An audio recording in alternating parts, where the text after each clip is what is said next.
So hello guys, welcome back to the brand new video. आज gamers history की नई video में आप लोगों का स्वागत है। एंड आज हम लोग बात करेंगे दुनिया की कुछ ऐसी कंट्रीज़ के बारे में जिनके अस्तित्व पर हमेशा खतरा मंडराता रहता है और आगे भी शायद ये रहेगा। मतलब ये ऐसी कंट्रीज़ हैं जिनको इन्वेड होने का डर हमेशा बना रहता है। आज हम लोग ऐसी ही कुछ कंट्रीज़ की बात करेंगे।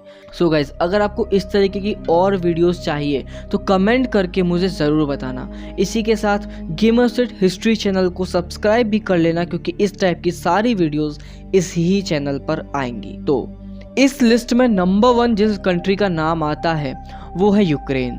अब यूक्रेन आपको पता ही होगा कि फिलहाल रशिया और यूक्रेन के बीच वॉर चल रहा है। इस वॉर की मेन वजह है यूक्रेन का नेटो की तरफ जाना।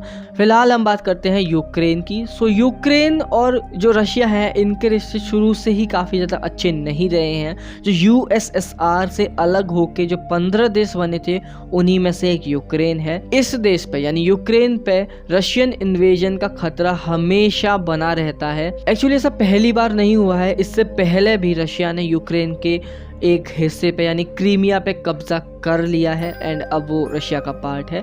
इसी के साथ रिसेंट जो वॉर चल रही है उसमें भी काफ़ी सारे यूक्रेन के ऐसे पार्ट हैं, जैसे कि खार्किव हो गया, लुहांस्क हो गया, डोनेस्क हो गया एंड मारियोपोल हो गया, ज़ेपोरिज़िया हो गया।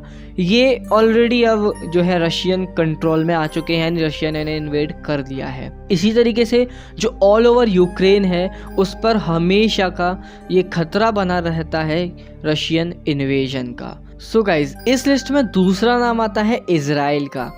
इजराइल अकेला यहूदी कंट्री है जो कि मिडिल ईस्ट में बसा हुआ है, यानी इसके आसपास की सारी कंट्रीज मुस्लिम कंट्रीज हैं। इजराइल की जो हिस्ट्री रही है ना वो भी काफ़ी खतरनाक रही है।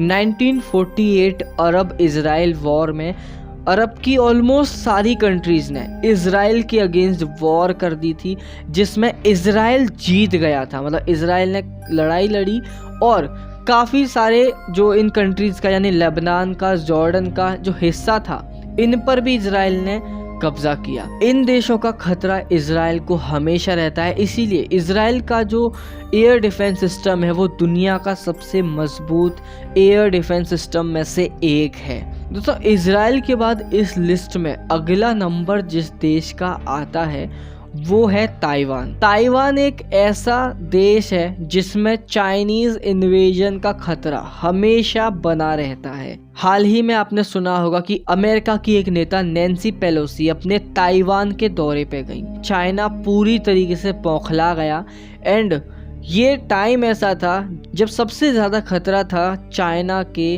ताइवान इन्वेजन का, यानी चाइना ताइवान को इन्वेड कर सकता था, चाइना ताइवान पे हमला कर सकता था, क्योंकि अमेरिका का इन्वॉल्वमेंट चाइना ताइवान में बिल्कुल नहीं चाहता। जो ताइवान में जो चाइनीज़ रहते हैं वो डेमोक्रेसी को मानते हैं एंड वो लोकतंत्र को मानते हैं, लेकिन जो मेनलैंड चाइना आपको पता ही है पूरा कम्युनिस्ट कंट्री है।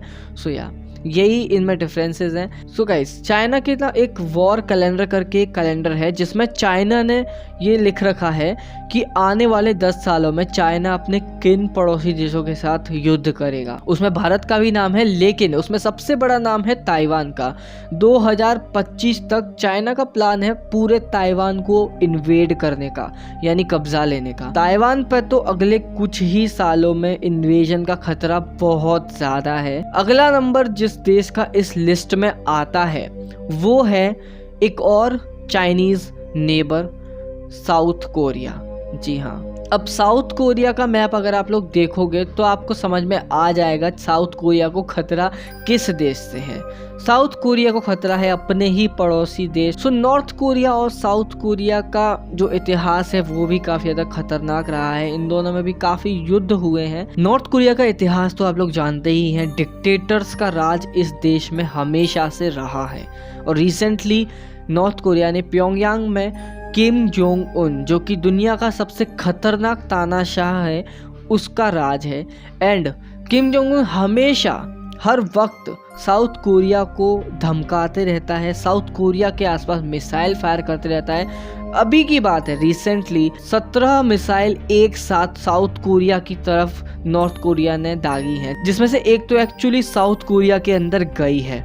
सो या इन दोनों देशों में वॉर होने के चांसेस भी हमेशा हाई रहते हैं। एंड अगर इनमें वॉर हुई तो ऑफ कोर्स नॉर्थ कोरिया को चाइना का पूरा सपोर्ट मिलेगा एंड वो साउथ कोरिया पे भारी पड़ेगा। लेकिन हाँ, साउथ कोरिया में भी अकेला नहीं होगा, जापान और अमेरिका जैसे बड़े देश साउथ कोरिया के साथ होंगे। लेकिन क्योंकि नॉर्थ कोरिया एक न्यूक्लियर पावर कंट्री है तो साउथ कोरिया के लिए ये काफी ज्यादा खतरनाक साबित होगा। सो गाइस, इसी के साथ अगला नंबर जिस देश का यहाँ पे आता है वो है साइप्रस। टर्की और साइप्रस में हमेशा से वॉर लाइक सिचुएशन बनी रहती है क्योंकि टर्की साइप्रस को अपना पार्ट मानता है। जी हाँ, टर्की साइप्रस को एक इंडिपेंडेंट कंट्री नहीं मानता, वो साइप्रस के काफ़ी बड़े हिस्से पे अपना अधिकार मानता है। यही एक कारण है कि साइप्रस भी एक ऐसी कंट्री है जिसको टर्की इन्वेड कर सकता है, इसका खतरा हमेशा बना रहता है क्योंकि टर्की साइप्रस पे हमेशा से इस तरीके के एक्शन करता रहा है हिस्ट्री में भी, और आगे चल के अगर इसके ऊपर फुल स्केल वॉर भी कर दे तो कोई हैरान करने वाली बात नहीं होगी क्योंकि टर्की और साइप्रस की जो हिस्ट्री है वो आज की नहीं है, वो बहुत पुरानी है। सो गाइस, इस लिस्ट में जो अगला नंबर जिस देश का आता है वो है मालडोवा। सो गाइस, मालडोवा एक बहुत ही छोटा सा कंट्री है यूरोप का एंड इसकी आर्मी भी कोई ज़्यादा बड़ी नहीं है।